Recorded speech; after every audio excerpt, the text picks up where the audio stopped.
სახელითა მამისათა და ძისათა და ძმიდისა სულისათა ჩვენთან არს ღმერთი.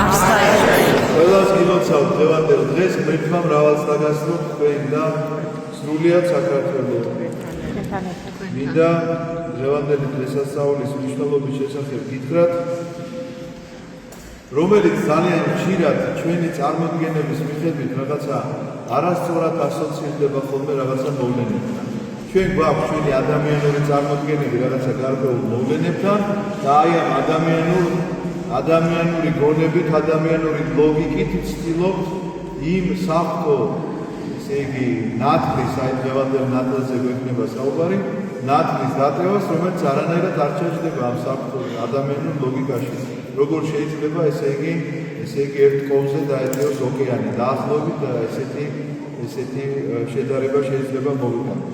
მე გადავწყვეტე რომ დღევანდელი საკითხული სახარების შესახებ გესაუბროთ დღეს და ფერისცვალების დღესასწაულის საკედან გამომდინარე ვთქვათ ამ დღესასწაულის შესახებ ორიოდე სიტყვა. დღევანდელი საკითხული სახარება იწყება ისეთი სიტყვებით, რომელმაც უნდა დაგაფიქროს ნამდვილად. ფერისცვალებაზე უფრო მეტად თვითონ სიტყვება უნდა დაგაფიქროს, რომ რაღაცა მოხდა და აი რა მოხდა ეს უნდა გავიგო. ასე წერია: 6 დღის შემდეგ წაიყვანა იესო, პეტრე, იაკობი და მისი ძმა იოანე და აიყვანა ისინი მაღალმთაზე განმარტოები და ფერი იცვალა მათ წინაშე. რა შუაში 6 დღის შემდეგ? რაღაცა მოხდა 6 დღის წინ. აი ეს რაღაცა რა მოხდა 6 დღის წინ? ზუსტად შეიძლება განმარტავდეს ფერისცვალების დღესასწაულს, ვიდრე ჩვენ როგორც უნდა არ უნდა ვილაპარაკოთ ახლა აი ამ უქმნელი ნათლის შესახებ, რომელი ნათლიც გამოუწყინდათ მოციქულებს, რომელი ნათლიც იხილეს მოციქულებმა, ასე შემდგომ და როგორც არ ვილაპარაკებთ, ვერ გავცდებით მაინც ამ ლაპარაკს, იმიტომ რომ რაც გქონდა შეიძლება იმაზე მეტი ვერაფერი ვერ წაიღო, რადგანაც უქმნელი ნათელი შენთვის გონება მიუწვდომელია ჩემთვისაც, რადგანაც როგორც კი სიტყვა ნათლს ვახსენებ, მაშინვე განათებული რაღაცა ის მახსენდება, რაღაცა სინათლე მახსენდება.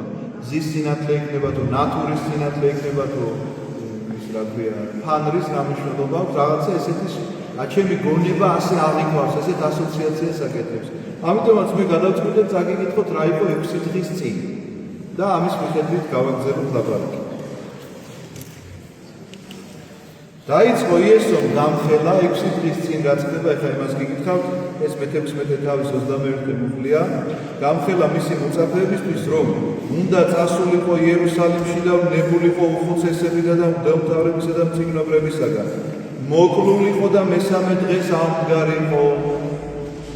ამის შემდგომ არის თუ გახსოვთ ის ამბავი პეტრემ, რომ გაიყვანა და არ გააკეთო ის და განვეჩემგან სატანაური ეუბნება. ამას აღარ გიკითხავთ, იცით ეს ამბავი, მაშინ უთხრა იესომ თავის მოწაფეებს აგრძელებს თხრობას სახარება, ვისაც უნდა რომ გამომყვეს მე, უარყოს თავი თვისი, აიღოს თავისი ჯვარი და შემომიდგეს მე. კიდევ ერთხელ მიმეორებ, 6 დღის წინ ეუბნება ამას. ვისაც უნდა რომ გამომყვეს მე, უარყოს თავი, აიღოს თავისი ჯვარი და გამომყვეს მე. რადგან ვისაც სურს თავისი სიცოცხლის გადარჩენა დაუყავს მას. ხოლო ვინ ჩემი გულისთვის დაუყავს თავის სიცოცხლეს, ის მოიპოვებს მას. რა სარგებელი იქნება ადამიანს თუ თვითმხნიერებას შეიძინოს, თავის სიცოცხლეს კი დაუყავს.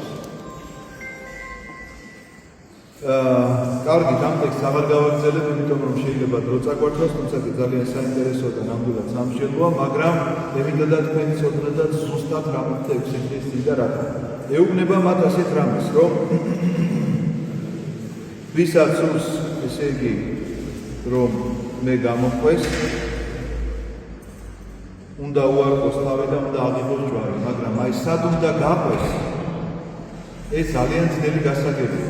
იმიტომ რომ საუბრობ ჯვარცმის შესახებ, სიკვდილის შესახებ. ამ ჯვარცმაში თუ უნდა გაყვე და ამ სიკვდილში უნდა გაყვე, ამას რაღაცა ფასი უნდა გქონდეს. ანუ ამაში შეიძლება წაყვე, ოღონდ უნდა იცოდე რომ რაღაცა შედეგია ბოლოში.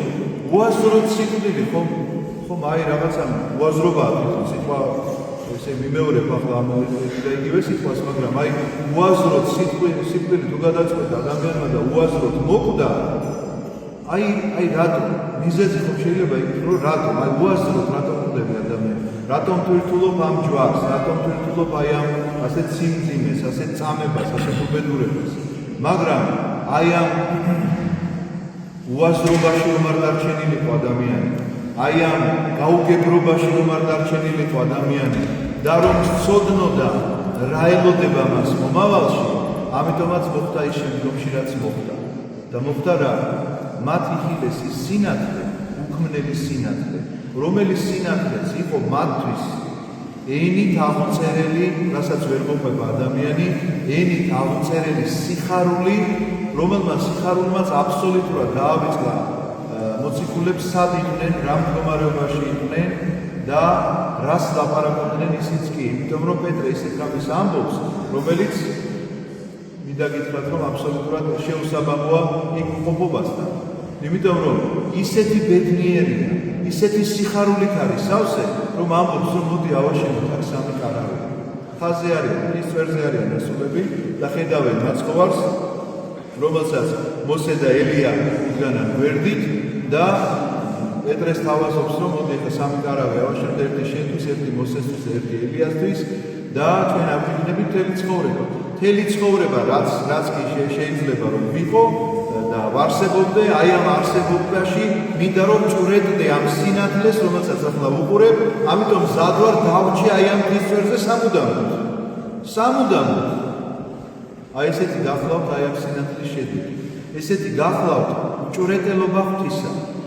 ოღონდ ამას თავისი წინაპირობა ახლავს. ჯვარი ახლავს. რომ შენ ჯვარი უნდა იტვირთო და აი ამ ჯვრის თვირთვით შედეგად მიიღწევა სწორედ ის, რომ ამ სინათლის მჭვრეტელი ხდები ადამიანი, რომელიც აბსოლუტურად ავიწყებს ყოველგვარ ამ ქვეყნიურს ადამიანს. ამიტომაც კიდევ უფრო წვრილად თუ წავიკითხავთ, მოდი განვიხილოთ სახარებისეული დღევანდელი ამბავი, რომ წაიყვანა სამი მოციქული, პეტრე, იოანე და იაკობი. ეს სამი მოციქული გამორჩეულია იმით, რომ რაღაცა განსაკუთრებულ მოვლენებში ყოველთვის თან დაყავს, მაგალითად იაიროსის ქალიშვილის აღადგენა მკვდრეთით, სწორედ ეს სამი მოციქული ესწრება. რაღაც კიდევ რა არის განსაკუთრებული მოვლენები, რომ ეს სამი მოციქულია, პეტრე, იოანე და იაკობი, იოანე და იაკობი ძმები არიან. რატომ ისმის კითხვა? მიზეზი გახლავთ ის, რომ ისინი უფრო მეტად მზად არიან დაიწიონ ის დაუტევნელი, რასაც ქრისტე ხადაგებს ან მოქმედებს ამ შემთხვევაში. რაღაცა სულიერი სიმაღლე ხო არსებობს, ვიღაცა უფრო მეტ ციტებს და ვიღაცა უფრო ნაკლებს. ამიტომ ისინი უფრო მეტ მზაობას იჩენენ ამ ყოველივესთვის. რატომ სამი? იმიტომ რომ ებრაული ჯულის მიხედვით ჩვენ თუ მათეს სახარებაში წავიკითხავ, ამ ჯულს იმოწმებს მაცხოვარი და ამბობს, რომ ერთი იოტაც კი არ უნდა გადავიდეს ამ ჯულიდან, იმიტომ რომ საფრთხოს ჯული, საფრთხო გამოცხადება მოსესთან, რომელიც გამოცხადდა და რომელიც იქნა ჩაწერილი მოსეს მიერ. ამიტომ ამ ჯულის მიხედვით რაღაცა მოვლენა რომ დაადასტუროს ადამიანმა, მინიმუმ 2 კაცი უნდა იყოს მოწმე. 2 კაცი საკმარისია. 3 კიდევ უფრო მეტად განამტკიცებს რაღაცა გარკვეულ მოწმობას. ამიტომ 3 ადამიანი, რომელმაც უნდა თქვას ამის შესახებ, რაც მოხდა და რა მოვლენაც მათ იხილეს. ეს არის მოკლედ აი ამ ჯულის აღსრულება, შეიძლება ასე ითქვას.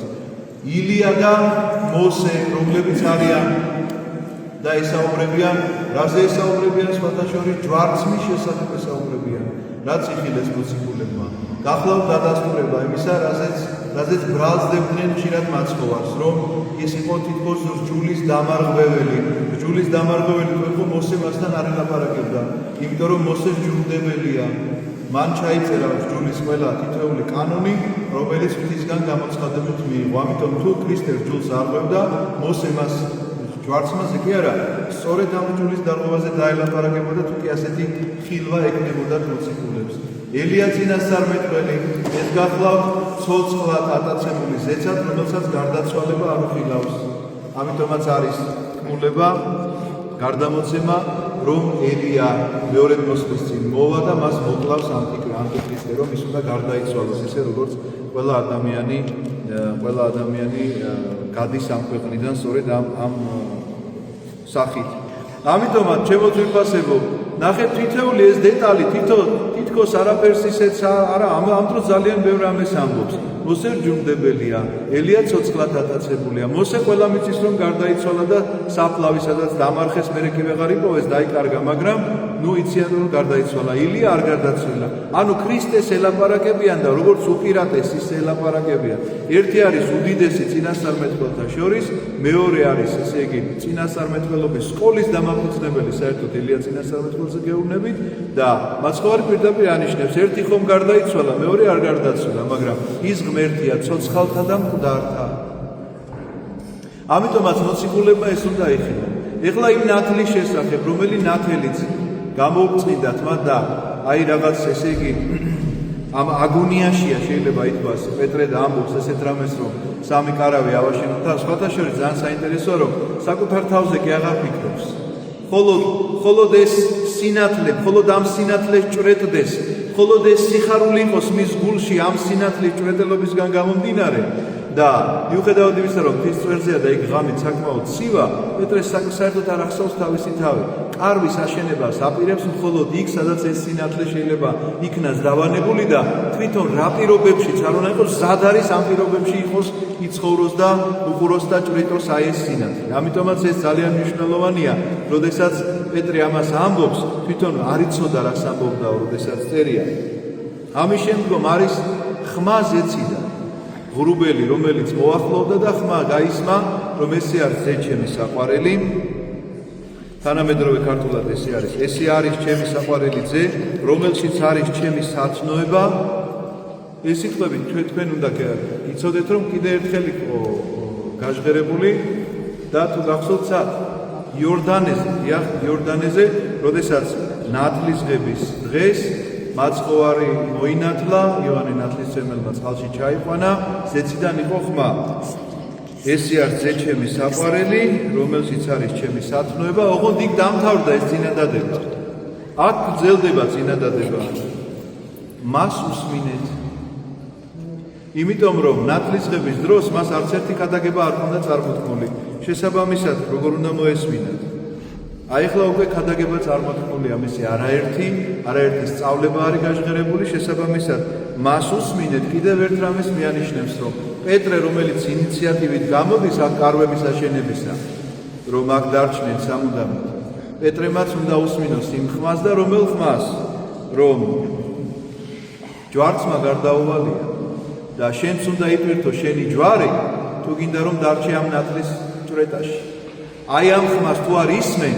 მაშინ ნათელს ვერ იხილავ იმიტომ რომ ნათლის მიღება შესაძლებელია მხოლოდ და მხოლოდ მაშინ როცა შენ ისმენ აი ამ ხმას აი ამ ხმის მორჩილებაში ხარ იმიტომ რომ თუ არ აღიარებ ზე ღვთისას როგორ იხილავ მის ნათელს როდესაც ხდება გამომწყინება აი ამ ნათლისა როგორ ფიქრობთ თქვენ ქრისტემ იცვალა ღმერთი შეიცვალა თუ მოციქული რა თქმა უნდა მოციქული შეიცვალა მოციქულების თვალის ახელა მოხდა და დაინახეს ის სინათლე რომელსაც გამუდმებით ატარებდა ქრისტე განა იმ წუთში გამომწყინდა განა იმ წუთში განათდა უბრალოდ იმ წუთში მოხდა ამათი მიერ თვალების გახელა და დანახვა იმ რეალობისა რომ ეს ჩვეულებრივი ადამიანის გარდა არის ღვთაებრივი ნათლით შემოსილი პიროვნება იმიტომ რომ ზე ღვთისა არის ნამდვილად და ჭეშმარიტად და ამის დადასტურება გახლავთ ყოველივე ეს აქ მოთხრობილი სახარება და აი ეს ჩვენება მოციქულებისთვის რაოდენ საჭირო იყო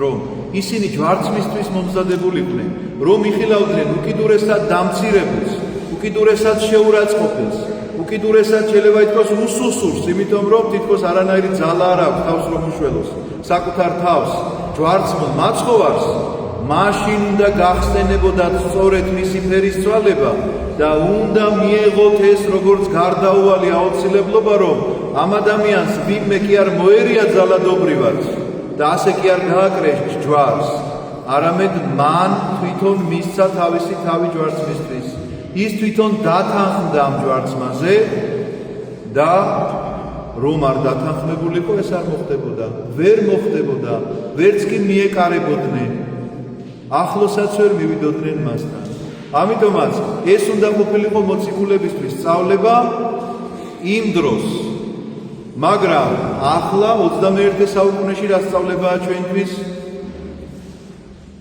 ძალიან ბევრის მომცემის სწავლება რომ სინამდვილეში ღმერთს უნდა ეძიებდეს აი ამ სინათლის მაძიებელი უნდა იყოს ადამიანი ჩვენ თანამედროვე სამყაროში ხო ასე არის რომ ნებისმიერ რაღაცა კვლევის საგანს თავისი რაღაცა საზომი აქვს ახლა სიგრძე თუ მინდა გავზომო ამისთვის არსებობს სპეციალური ხელსაწყო წნევა თუ მინდა გავზომო იმისთვის ხელსაწყოა რაღაცა წინაღობა იქნება თუ რაღაცა ისა რა ქვია სიმძლავრე რაღაცა მოცემულობისა ამის ყველაფერს აქვს თავის ხელსაწყო აი ღმერთის ძიების ხელსაწყო აი როგორ შეიძლება გამოვიძიოთ ვარსკვლავს თუ ვიციებ რაღაცა ტელესკოპი უნდა მქონდეს და აქედან უნდა გავხედო და შევხედო ამას ყველაფერს ღმერთის ძიების ხელსაწყო გაახლავთ ადამიანის გული ამიტომაც წერია 9 ნეტარებაში ნეტარიყვნენ წმინდანი გულითა რამე თუ მათ ღმერთი იხილონ ეს ხომ იესო ქრისტემ თქვა ამიტომაც აქ გაჟღერებული ეს სიტყვა მას უსმინეთ თუ კი შენ მას მოусმენ და დაიწყებ გულის განწმენდას აუცილებლად იხილავ ამ ნათელს რომელი ნათელიც აბსოლუტურად შეცვლის შენ ცხოვრებას და დაგარწმუნებს იმაში რომ რაც არ უნდა გადაგხდეს თავს არაფერი ღირს ამ ნათლის დაკარგვის ფასადს ამიტომაც ამ ნათლისკენ სწრაფვა იწყება მაშინ როდესაც იწყებ ამ სიტყვების შესრულებას რომ მას უნდა უსმინო როგორც ეს ზეციდან იქნა მოწოდებული მისი მსმენელი თუ ხარ მაშინ უნდა დაიწყო გულის გაწმენდა როგორც გითხრა რომ ნეტარი არიან წმინდანი გულით რამე თუ მათ ღმერთი იხილო და იხილავ ღმერთს და ეს არის ჩვენი მიზანიც და ეს არის ჩვენი ესე იგი ამ ქვეყნიური დასასრულიც ასეთი უნდა იყოს ყველა მორწმუნეს შემართება და ასეთი უნდა იყოს მომავლის იმედით ცხოვრება ამინ გალოცვით და გახარებული გამყოფოთ ქრისტე ღმერთმა ამინ